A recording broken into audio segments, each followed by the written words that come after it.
This is a National Diaper Bank Network Minute.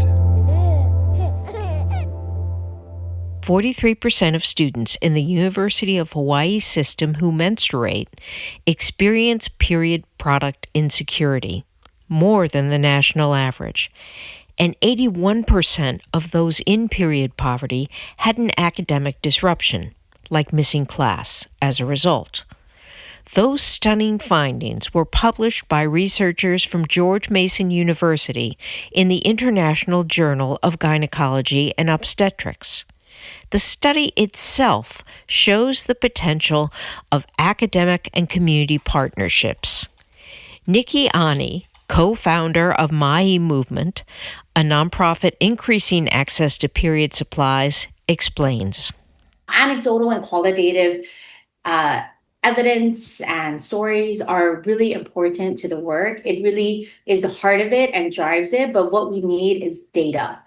And so we wanted to find out, one, what was already out there nationally, and two, see how we could implement that in Hawaii. And in my research, at that time, the only report was the one done by Dr. Gupta.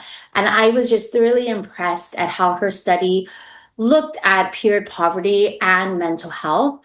Advocates had already succeeded in getting the state to fund period products in K-12 schools in a campaign that relied heavily on data.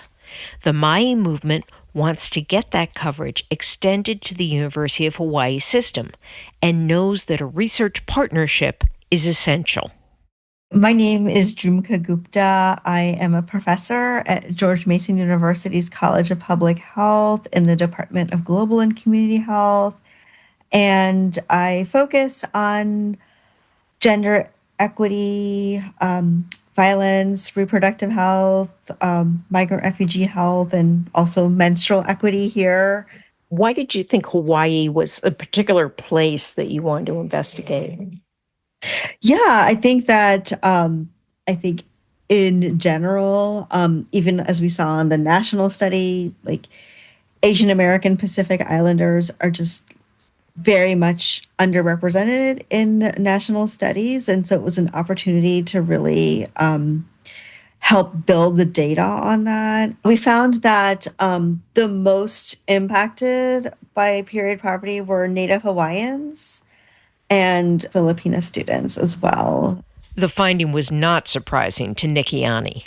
As Native Hawaiian women, we have firsthand experience. We know very intimately the struggles that Native Hawaiians face. And like many other things, it's only later in life, in adulthood, when you realize it's systems of oppression, of being that you are a marginalized community, that things are set up in a way that you cannot succeed, or you were always on the back foot.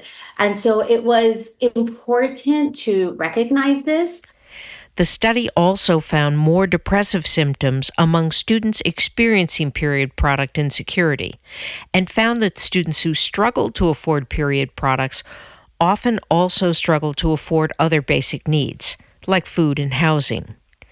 Samantha Kenslar, a PhD student who worked on the study, explains. I think Dr. Gupta got a lot of feedback during her first study, the national study, where people may, like the counter arguments might be that people might be spending their money in different ways or using it on different things than budgeting wisely or things like that. So we kind of wanted to look at basic needs as a whole to see how can we counter that argument. It was kind of a round way of answering that.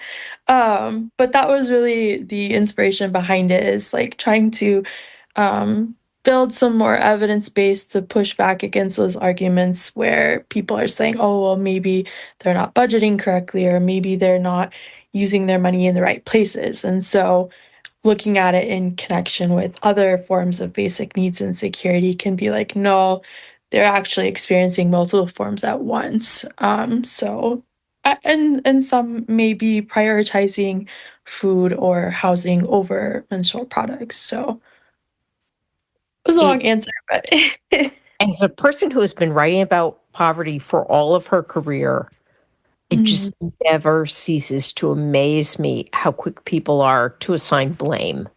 Like it's not structural conditions, it's you. You made a bad choice. Yeah. And so how does your data push back against that? It's showing that these students, at least in our study, are experiencing multiple forms of insecure, like basic needs insecurities at one time. So it's not just one form of insecurity. So it's hard to pinpoint and put the blame on, oh, maybe they're using their money on things that they shouldn't when they are experiencing so many different forms of insecurity at once. This has been an NDBN Minute. To find out more about period product insecurity, visit allianceforperiodsupplies.org.